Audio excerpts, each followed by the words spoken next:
고인 박상현께 질의하겠습니다. 먼저 증인 신용목 서울시대 교수님, 예, 예. 지난번에 그 국민제안위원회에서 위원장으로 활동하셨죠. 그렇습니다. 예, 그 혹시 텔레비전 수신료 문제가 통합징수가 언제부터 됐는지 아시나요? 한 30년 된 거 아닙니까? 언제? 예. 측정하십시오. 몇 년도입니까? 정확히 모르겠습니다. 그러면은 국영방송에서 공영방송으로 전환한 게 몇 년도입니까? 제가 방송의 전문가가 네, 아니어서 정확히 들어가십시오. 모르겠습니다. 알겠습니다. 전문가가 아닌데 이렇게 중차대한 문제를 해결하셨습니다. 저기 정재건 KBS 기자님 나오시고요. 띄워주십시오. 1번 PPT 띄워주십시오. 그 KBS 사장이 역대 26대 KBS 사장입니다. 그동안 KBS 사장 중에 혹시 텔레비전 수신료 재원 구조를 분리하겠다라고 논의된 바 있습니까? 몇 년 되셨습니까? KBS에 재직한 연도가?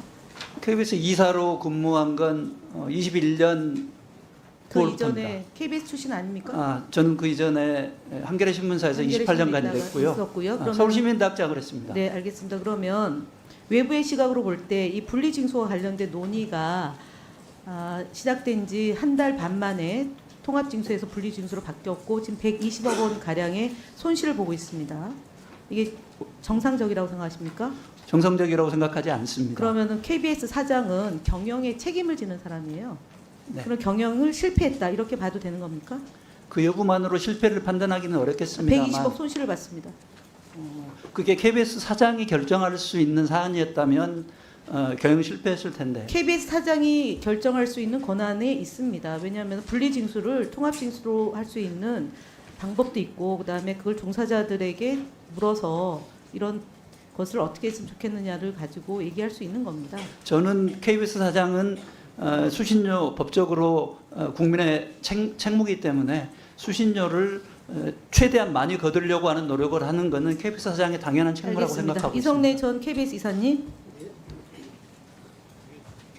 지금 서기석 이사장이 이 자리에 못 오는 이유가 혹시 이성래 전 이사님하고 연관된 일이 있나요? 아니 그렇지 않다고 생각합니다. 그렇지는 않고요. 예, 지난번 이성래 이사의 강금 강요 혐의로 오늘 형사 고발을 지난주 금요일 날 한 것으로 지금 알고 있습니다. 맞습니까?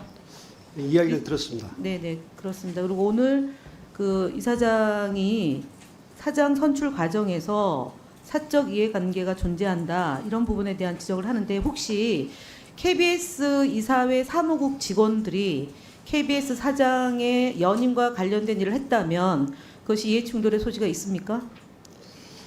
구체적으로 답변할 수 없을 것 같은데 저는 이해 충돌 부분에 대해서는 깊이 생각하지 않았습니다.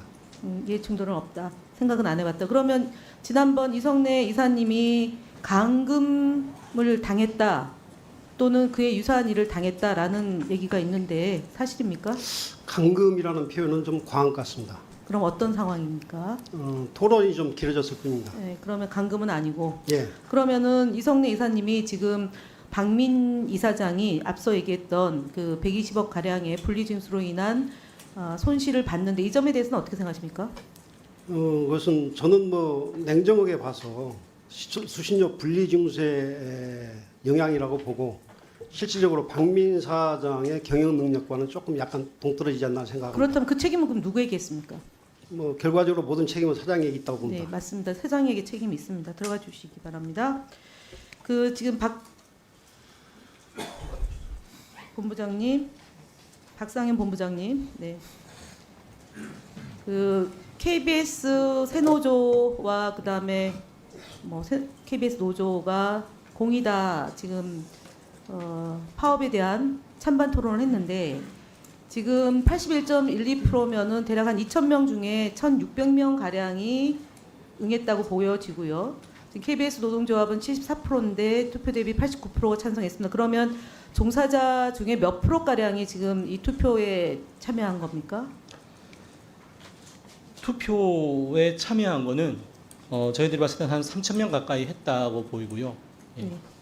그 찬성은 저희들이 2,000명은 넘는다라고 보고 있습니다. 예, 그게 이제 그 본부 노조의 결과와 그 노동조합 결과를 합친 네, KBS 예, 본부와 KBS 노조의 결과를 합산을 했고요. 그러면- 투표에 참여를 하지는 못했지만 네. 가치노조 같은 경우에는 300여 명이 연임 찬반에 대해서 반대를 했습니다. 이렇게 높은 투표율과 그 찬성률이 높은 경우가 역대 있었습니까? 없었습니다. 네, 그거는 제가 앞서 얘기했지만 KBS 사장 중에 26명 중에 25명이 KBS 재원 마련 관련해서 손실을 보는 것을 한 번도 하자고 했던 사장이 있었습니까? 없었습니다. 예, 유일한 사장입니다. 지금. 네, 그렇습니다. 그리고 연임을 지금 하려고 합니다.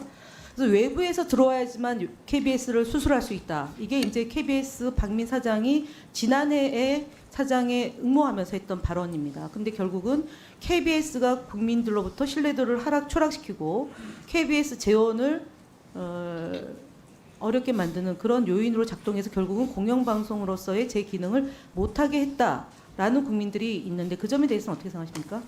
그런 평가에 전적으로 동의하고 사실 이런 자리가 KBS의 발전이라든지 KBS가 잘하고 있는 부분들에서 얘기를 하는 것이 아니라 KBS가 얼마만큼 국민으로부터 질타를 받고 있고 망가져 있는지를 확인하는 자리여서 사실 노동조합 대표로서 굉장히 불편합니다.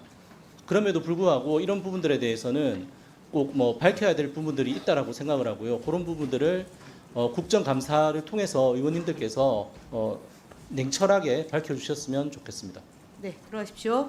박민 사장 혹시 이번에 경영계획서 SWP 파일 작성 일자가 9월 2일인데 그날 경영계획서를 작성한 거는 KBS 내로 돼 있고요. 근데 본인은 그때 코로나 때문에 출근 못 하셨죠? 9월 2일 날. 예, 그 날짜가 정확한 네, 기억이 안 그렇죠. 나는데. 보여주십시오. 그 네. 9월 1일 날 그러면 경영계획서 누가 작성했습니까? 예, 그 말씀드렸지만 전체적인 방향성이나 내용 이런 것들은 제가 이야기를 아니 했고요. 그러니까 누가 작성했는지 모릅니다. 본인이 지금 출근을 못 했는데 KBS 내에서 경영계획서를 작성한 걸로 돼 있어요. 그럼 본인이 한 게 아니잖아요. 누군가가 대리해서 경영계획서를 작성한 겁니다. 사적으로.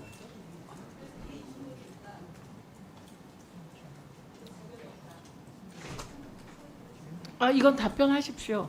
지금 9월 2일 날 코로나 때문에 출근을 못 하신 건 사실이고, 네, 사실입니까? 예, 그거는 그게 답변하십시오. 어쨌든 코로나 때문에 제가 뭐 며칠 못 나오는데 그게 9월인지 2일이면 아마 2일인 것 같은데. 예, 답변을 네. 하십시오. 답변하십시오. 요 지금 질의에 대해서 답변을 듣고 넘어가시죠. 예. 이걸 구체적으로 저 파일을 누가 작성했는지를 제가 한번 확인을 좀 해보고. 아니 답변을 본인이 드려야 작성한 될까요? 건 아니다 지금 이 얘기시죠? 그 제가 작성을 안 했으니까 아마 다른 그 회사 파일로 돼 있을 것 같은데. 하지만 이게 뭐 1인이 한 사람이 그냥 다 대응할 수 없는 거고, 제가 기본적으로는 경영계획의 방향이나 내용이나 이런 데 대해서는 다양한 형태로 지시를 했고 그걸 취합하는 과정을 누가 거쳤을 수 있기 때문에. 지시하셨어요? 아니 지금 지시하셨다고 금방 얘기하셨어요. 아니 그러니까 이런 그러니까 고치시라고요. 말을 바꾸시라고 저는 기회를 드리는 거예요. 지시할 수 없잖아요. 개인적인 일인데. 자, 요거 관련해서